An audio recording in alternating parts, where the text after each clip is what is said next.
കേരളത്തിൽ MBBS BDS കോഴ്സുകളുടെ second റൗണ്ടിൻ്റെ allotment publish ചെയ്തിട്ടുണ്ട്. അതായത് 24-ാം തീയതി സെപ്റ്റംബർ 24-ാം തീയതി ഉച്ചയ്ക്ക് 12 മണി വരെ കുട്ടികൾ കൊടുത്ത ഓപ്ഷൻ്റെ ബേസിലാണ് ഇപ്പോൾ അലോട്ട്മെൻറ്റ് വന്നിരിക്കുന്നത്. 26-ാം തീയതി ഒരു ടെമ്പററി അലോട്ട്മെൻറ്റ് പബ്ലിഷ് ചെയ്തിരുന്നു. അതിലെ പരാതികളൊക്കെ പരിഗണിച്ചിട്ടാണ് ഇന്ന് ഫൈനൽ അലോട്ട്മെൻറ്റ് പബ്ലിഷ് ചെയ്തിരിക്കുന്നത്. ഈ അലോട്ട്മെൻറ്റ് സംബന്ധിച്ച വിവരങ്ങൾ കുട്ടികളുടെ ഹോം പേജിൽ ലഭ്യമാണ്. കുട്ടികൾക്ക് അവരുടെ ഹോം പേജിൽ നിന്ന് അലോട്ട്മെൻറ്റ് മെമ്മോ പ്രിൻ്റ് ഔട്ട് എടുക്കാം. ഈ അലോട്ട്മെൻറ്റ് മെമ്മോയിൽ കുട്ടിയുടെ പേരുണ്ടാവും, റോൾ നമ്പർ ഉണ്ടാവും, ഏത് കോഴ്സിനാണ്, ഏത് കോളേജിനാണ്, ഏത് കാറ്റഗറിയിലാണ്, എത്രയാണ് ഫീസ് അടയ്ക്കേണ്ടത് എന്നുള്ളതൊക്കെ അലോട്ട്മെൻറ്റ് മെമ്മോയിലുണ്ട്. ഈ അലോട്ട്മെൻറ്റ് മെമ്മോയുടെ ഡീറ്റെയിൽ നമ്മൾ മുമ്പ് ഫസ്റ്റ് റൗണ്ടിൽ തന്നെ അലോട്ട്മെൻറ്റ് മെമ്മോയുടെ ഒരു സെപ്പറേറ്റ് വീഡിയോ ചെയ്തിരുന്നു. എന്താണ് അലോട്ട്മെൻറ്റ് മെമ്മോ, എന്താണ് അതേപോലെ മെമ്മോ ഡീറ്റെയിൽ എന്നൊക്കെ പറഞ്ഞ് ഡീറ്റെയിൽ ഇട്ടിരുന്നു. അപ്പോൾ അതിൻ്റെ ഡീറ്റെയിൽ ആ വീഡിയോയിൽ അവൈലബിൾ ആണ്. ഞാൻ ആ വീഡിയോ കൂടി കമ്മ്യൂണിറ്റിയിൽ ഷെയർ ചെയ്തേക്കാം. ഇനി സെക്കൻഡ് റൗണ്ടിൽ പുതിയതായിട്ട് അലോട്ട്മെൻറ്റ് കിട്ടിയ കുട്ടികൾ അലോട്ട്മെൻറ്റ് മെമ്മോയിൽ പറഞ്ഞിരിക്കുന്ന ഫീസ് അത് 28/9, അതായത് സെപ്റ്റംബർ 28-ാം തീയതി തുടങ്ങി ഒക്ടോബർ 5-ാം തീയതി വൈകിട്ട് 3 മണി വരെയുള്ള സമയങ്ങളിൽ ഓൺലൈനായിട്ട് അടയ്ക്കണം, അല്ലെങ്കിൽ ഹെഡ് പോസ്റ്റ് ഓഫീസ് വഴിയും അടയ്ക്കാം. അങ്ങനെ ഫീസ് അടച്ചതിന് ശേഷം അതേ ദിവസം തന്നെ, അതായത് 30-ാം തീയതി തുടങ്ങി 5-ാം തീയതി, ഈ ഫൈനൽ ഡേറ്റ് 5-ാം തീയതിയാണ്, അത് മറന്നു പോകരുത്, ഒക്ടോബർ 5-ആണ്. നിങ്ങൾക്ക് ഫീസ് അടയ്ക്കാൻ 28-ാം തീയതി തുടങ്ങിയ സമയമുണ്ട്, എന്നാൽ ജോയിൻ ചെയ്യാൻ 30-ാം തീയതിക്ക് ശേഷം പോയാൽ മതി. അപ്പോൾ അത് 30-ാം തീയതി മുതൽ 5-ാം തീയതി വരെയുള്ള സമയത്ത് വൈകിട്ട് 4 മണിക്ക് മുമ്പ്, ഫീസ് അടയ്ക്കാനുള്ള സമയം 3 മണി കൊണ്ട് കഴിയും, എന്നാൽ ജോയിൻ ചെയ്യേണ്ട സമയം 4 മണി കൊണ്ട് തീരുകയും ചെയ്യും.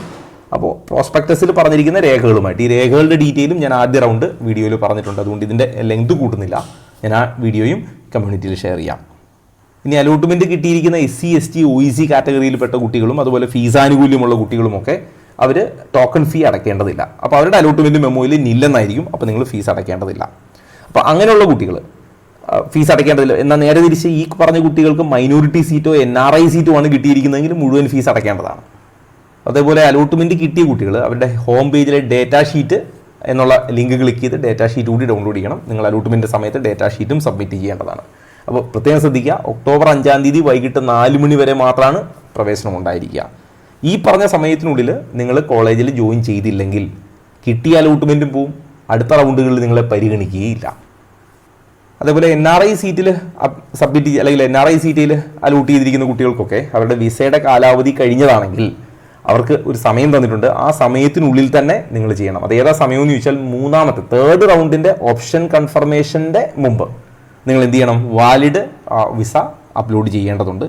ഇനി അതല്ല എങ്കിൽ നിങ്ങളുടെ ഈ സീറ്റ് ക്യാൻസലായി പോവുകയും ചെയ്യും. അതേപോലെ ഒരുപാട് കാറ്റഗറിയുടേത് ഇപ്പോൾ SC ST അല്ലെങ്കിൽ OEC പോലെയുള്ള ഈ ആനുകൂല്യം ഉള്ള കുറേ കുട്ടികളുടെ വെരിഫിക്കേഷൻ കീർത്താർസ് നടത്തിക്കൊണ്ടിരിക്കുകയാണ്. അപ്പോൾ അതിൻ്റെ ഫലം വരുന്നതിനനുസരിച്ചാണ് മറ്റ് കുറച്ച് പേരുടെ അല്ലെങ്കിൽ കുറച്ച് കുട്ടികളുടെ അലോട്ട്മെൻറ്റിനെയും അത് ബാധിക്കും. അപ്പോൾ അതും ശ്രദ്ധിക്കുക. അപ്പോൾ കീർത്താർസിൻ്റെ വെരിഫിക്കേഷൻ കഴിയുമ്പോൾ നിങ്ങളുടെ ഇപ്പോൾ SC കാൻഡിഡേറ്റ് ആണ് അല്ലെങ്കിൽ ഇൻ്റർകാസ്റ്റ് മാരേജ് ഒക്കെ ആണെങ്കിൽ വെരിഫിക്കേഷൻ കഴിഞ്ഞ് അത് SC ആയിട്ട് കിട്ടിയാൽ മാത്രമാണ് നിങ്ങൾക്ക് ആ സീറ്റ് ഉണ്ടാവുക. ഇല്ലെങ്കിൽ ആ സീറ്റിൻ്റെ കാര്യത്തിലും പ്രശ്നമുണ്ടാവും. അപ്പോൾ ഇതൊക്കെ വെരിഫിക്കേഷൻ, ചിലരുടെയൊക്കെ അത് വെരിഫൈ ചെയ്ത് വന്നിട്ടുണ്ട്, മറ്റ് ചിലരുടേത് ഇപ്പോഴും പെൻഡിങ് ആയിരിക്കും കാണിക്കുന്നുണ്ടാവുക. ഇനി MBBS BDSൻ്റെ 3-ാം റൗണ്ട്, അതായത് ഇനി വരാനുള്ള റൗണ്ടിൻ്റെ വിജ്ഞാപനം ഇതുവരെ വന്നിട്ടില്ല, അത് പിന്നീട് പ്രസിദ്ധീകരിക്കുമെന്ന് പറഞ്ഞു. അതായത് ഈ ജോയിനിങ് കഴിഞ്ഞിട്ടാണ്, 5-ാം തീയതി വരെയുള്ള ജോയിനിങ് കഴിഞ്ഞിട്ടാണ് ഇനി 3-ാമത്തെ റൗണ്ടിൻ്റെ നോട്ടിഫിക്കേഷൻ വരിക. അപ്പോൾ ഓപ്ഷൻ കൺഫർമേഷൻ എങ്ങനെയാണ്, അതിൻ്റെ ഡീറ്റെയിൽ ഒക്കെ ആ നോട്ടിഫിക്കേഷൻ വരുന്ന പുറകെ ഗ്രൂപ്പിലിടാം.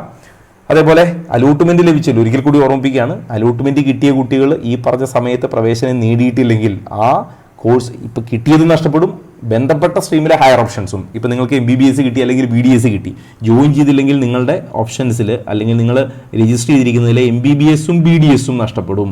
എന്നാൽ ഈ പറഞ്ഞ കുട്ടികൾക്ക് ഇപ്പോൾ വെറ്റിനറിയോ അല്ലെങ്കിൽ ആയുർവേദമോ അങ്ങനെയുള്ള കോഴ്സുകൾ, ഹോമിയോ ഒക്കെ കൊടുത്തിട്ടുണ്ടെങ്കിൽ അതിനെ ബാധിക്കില്ല. പക്ഷേ MBBS BDS സ്ട്രീമിൽ ഏതെങ്കിലും ഒരു കോഴ്സ് കിട്ടിയാൽ അത് എടുത്തില്ലെങ്കിൽ ആ സീറ്റും പോവും, ഈ സ്ട്രീമിലെ മുഴുവൻ ഓപ്ഷൻസും നഷ്ടപ്പെടുകയും ചെയ്യും. അത് മറക്കരുത്. അതേപോലെ അഡ്മിഷൻ എടുത്തിട്ട് TC വാങ്ങിയാൽ നിങ്ങൾ അടച്ച രജിസ്ട്രേഷൻ ഫീസും റീഫണ്ട് ഇനി ഉണ്ടാവില്ല.